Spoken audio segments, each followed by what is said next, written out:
నేను మా ఆవిడ బస్ టికెట్ దర్శనం బుక్ చేసుకోవాలంటే ఎక్కడికి వెళ్ళకుండా సింపుల్గా ఏం చేస్తాను తెలుసా అండి? ఏం చేస్తారు? ఎన్టీఆర్ వైద్య సేవ కార్డు ఉందా అని నన్ను అడిగారండి. నేను ఏం చేస్తానో తెలుసా? హాయ్ చెప్తాను.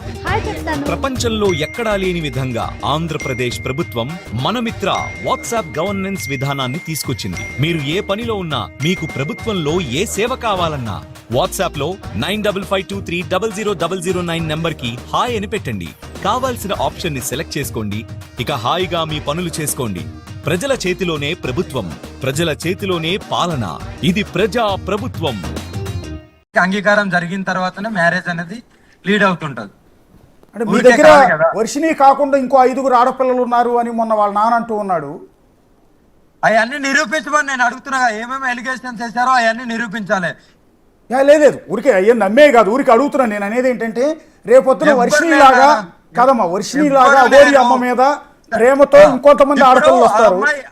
కాదు చిన్ను వచ్చింది కదా, చిన్ను నాతో, వర్షిని నాతో వచ్చింది కదా, ఆమెకు తెలుసు కదా ఉన్నారో లేదో, ఆమెను అడగని చెప్తుంది. లేదు వాళ్ళు ఎవరు ఉన్నారని నేను అనట్లేదమ్మా. నేనేది ఏంటంటే అవన్నీ కల్పితాలు మాత్రమే. ఓకే ఇవాళ వర్షిని వచ్చినట్టే రేపు ఇంకొంతమంది అగోరి అమ్మ మీద ప్రేమతో ఇవాళ వర్షిని మాటలు విన్న చాలా మంది అమ్మాయిలు ప్రభావితం అయి ఉండొచ్చు. వాళ్ళు కూడా నేను కూడా అగోరి అమ్మతోనే ఉంటాను, అగోరి అమ్మ నన్ను పెళ్లి చేసుకోమని వస్తారు. ఇలా ఆడవాళ్ళంతా దగ్గరికి వచ్చేస్తే పెళ్లి అనేది ఒకరితోనే అవుతుంది, ఒకరితో అయింది అంతవరకే. ఇష్టపడి వస్తున్నారు కానీ అందరి పెళ్లి చేసుకోలేం కదా. ఒకరితోనే అది అయిపోయింది, ఆమెతోనే అంతవరకే. ఇకపైన ఇంకో ఆడపిల్లలు వస్తే రానివ్వదు కదా. ఫస్ట్ ఆఫ్ ఆల్ పెళ్లి అనే మాటే ఉండదు.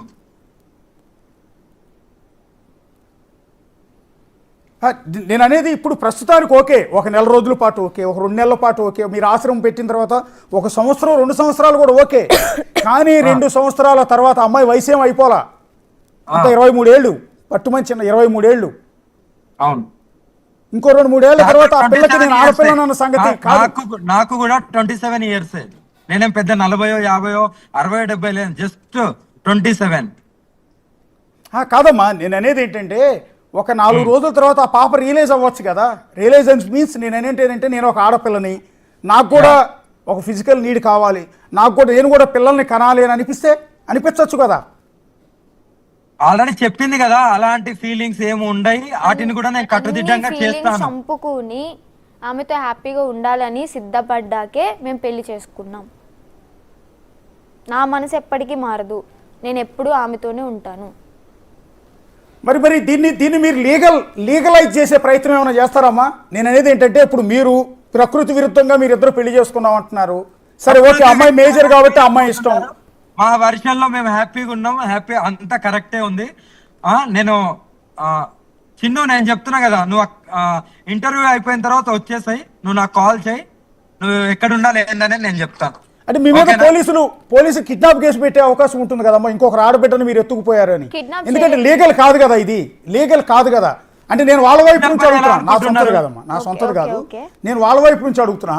అంటే కిడ్నాప్ చేయాలి అంటే కిడ్నాప్ చేసినా కానీ ఒకేలే మీడియాకి ఇంత బహిరంగంగా వచ్చి చెప్పుకోం కదా. నన్నేం కిడ్నాప్ చేయదని నేను చెప్తున్నా కదా, నన్నే కిడ్నాప్ చేశానని పెట్టారు కదా. మీ ఇద్దరి కలయిక చట్టబద్ధం కాదు అంటే ఇష్టపడ్డాం కదా, మా మనసులు కలిసాయి కదా.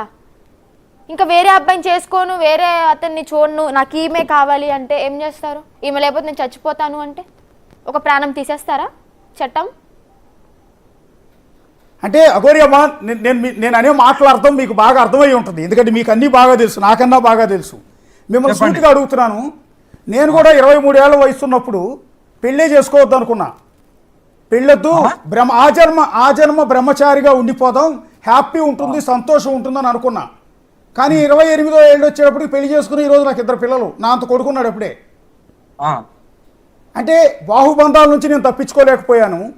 నానా నేను ఇక్కడ ఆ అమ్మాయికి నా దగ్గరికి వచ్చిన తర్వాత కామాన్ని మొత్తము ఆపేస్తాను, అమ్మాయికి కామం కూడా రాదు. ఓకేనా? అది నాకు తెలుసు ఎలా చేయాలో, అది మాకు సాధ్యమే కాబట్టి ఆ కామం అనేది రాకుండా నేను చూసుకుంటాను. ఓకేనా? అదే మీకు అందరికి ఇబ్బంది అయితే దాన్ని నేను ఆపడానికి కూడా సిద్ధంగా ఉన్నాను. ఆల్రెడీ ఎంతో మంది ఉన్నారు కదా. కానీ మీకు కొన్ని ఫిజికల్ నీడ్స్ ఉన్నట్టు ఉన్నాయి కదా. నాకేం ఉండదు. అంటే ఒక వీడియో చూశాను, అమ్మ మీరు నొచ్చుకోనంటే మిమ్మల్ని సూటిగా చాలా మందికి వస్తున్న డౌట్ మిమ్మల్ని అడుగుతున్నాను ఇక్కడ. ఒక వీడియో చూసాను, ఎందుకు నాకు ఇబ్బంది అనిపించింది, చాలా ఇబ్బంది అనిపించింది. అందులో ఆ సోఫాలో ఎవరో కుర్రాడు విష్ణు అనుకుంటా పడుకుని ఉంటే మీరు అతని మీద అది కామెడీగా రీల్ తీసింది, మా చిన్న రీల్ తీసింది పక్కన మా మమ్మీ ఈమె కూడా ఉన్నారు కదా. యాంకర్ గా ఉన్నప్పుడు. ఓకే, అది వాళ్ళ ఛానల్లో పోస్ట్ చేయడానికి తీసింది. అక్కడ ఏం జరిగిందంటే నేను ఆయన తలకాయని పట్టుకున్నా, ఆయన ఇలా తిరిగిన తర్వాత ఆ వీడియోలో వచ్చింది, దాన్నే కట్ చేసుకొని పెట్టారు. వెనక వీడియో ఎందుకు పెట్టలేదు? ఆ కామెడీ చేసిన వీడియో ఎందుకు పెట్టలేదు? ఓన్లీ మీద పడే వీడియోని ఎందుకు పెట్టిండు? ప్లస్ మా మమ్మీ మా డాడీ బెడ్ పైనే ఉన్నారు. ఓకే, పక్కనే ఉన్నారు. మీరే మా వీడియో మమ్మీ తీశారా? కనిపిస్తున్నారు కదా. ఇప్పుడు ఆ ఆ వీడియో వీడియో మీరే తీసింది తీశారా? నేనే. రీల్ లాగా తీశారా? ఆ, ఓకే, అంటే బేసిక్ గా అంటే చూసిన జనం అందరికీ అమ్మా ముందుది వెనకది వేయట్లేదు, మధ్యలో బిట్టే వేస్తున్నారు, ఎందుకు అలా అంటే. అగోరి అమ్మా, ఆ వీడియో చూసిన తర్వాత చాలా మందిలో మీరంటే కొద్దిగా వ్యతిరేక భావన పెరిగింది, ఇన్క్లూడింగ్ మీ. ఎందుకంటే ఆ వీడియో చూడగానే ఏంటంటే కొంచెం వికృతంగా అనిపించింది, అంటే అసహజంగా వికృతంగా.